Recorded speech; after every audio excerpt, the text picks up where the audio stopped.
পাকিস্তানে ঘুম ওড়াতে বায়ুসেনার মহড়া। আজ গুজরাটে বায়ুসেনার শক্তি প্রদর্শন। বিকাল থেকে শুরু হবে মহড়া, রাত পর্যন্ত চলবে বায়ুসেনার মহড়া। আকাশে শক্তি দেখাবে রাফাল, সুখোই। বায়ুসেনার মহড়ায় থাকায় জারি রয়েছে নোটাম, পশ্চিম উপকূলেও জারি রয়েছে নোটাম।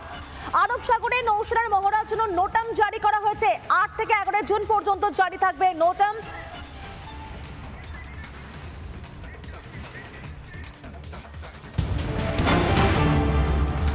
পাক গুপ্তচরদের খোঁজে তদন্তে রয়েছে এনআইএ। তদন্তকারীদের নজরে মাসুদ আলম। গতকাল কিন্তু তাদেরকে হাজিরা দেওয়ার কথা বলা হয়েছিল, কিন্তু হাজিরা দেননি। কেন হাজিরা দিলেন না একবার জানার চেষ্টা করবো। পিঙ্কি রয়েছেন আমাদের সঙ্গে। পিঙ্কি, গতকাল তো গড় হাজির ছিল এই আলম এবং একের সঙ্গে ওয়াকিল, কি জানতে পারছো এই বিষয়ে?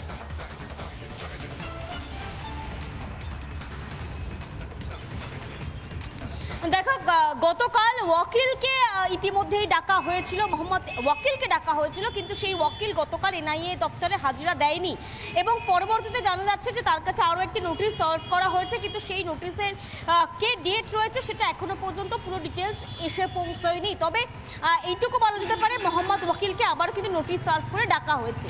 এই মোহাম্মদ ওয়াকিলের মাধ্যমে বেশ কয়েকটা বিষয় স্পষ্ট হতে চাই যে তার আগে তার কাছে কিছু ডকুমেন্টস চাওয়া হয়েছে, তার মধ্যে তার আধার কার্ড, প্যান কার্ড সহ তার ব্যাংকের ডিটেলস, সেই ব্যাংকের ডিটেলসগুলো আনতে বলা হয়েছে। কেন ব্যাংকের ডিটেলস চাওয়া হলো?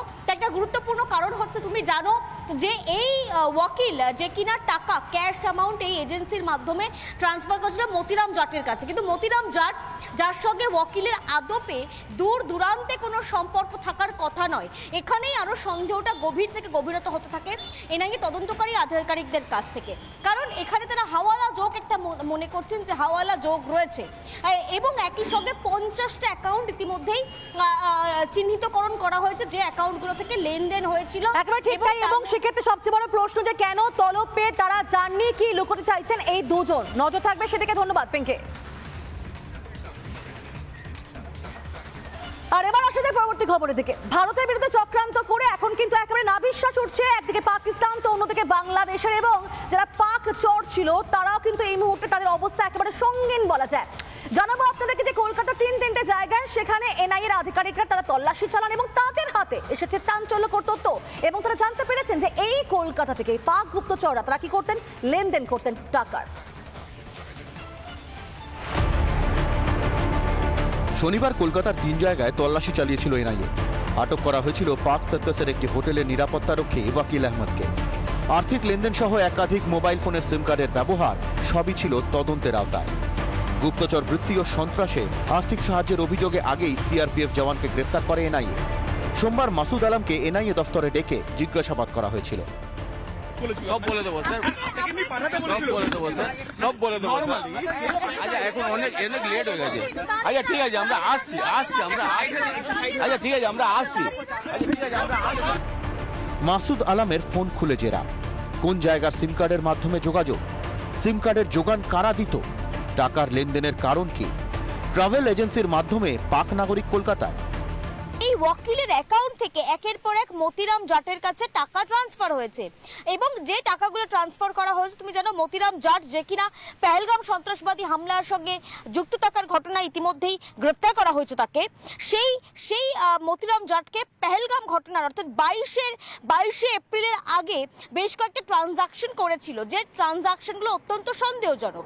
সেই ট্রানজাকশনগুলোই কিন্তু এই মুহূর্তে এনআইএ রাডারে রয়েছে। পাক চরের খোঁজে এনআইএর তল্লাশিতে উঠে আসছে আরও চাঞ্চল্যকর তথ্য। কলকাতা থেকেই পাকিস্তানে বারবার সন্দেহজনক লেনদেনের হদিশ মিলেছে বলে সূত্রের খবর।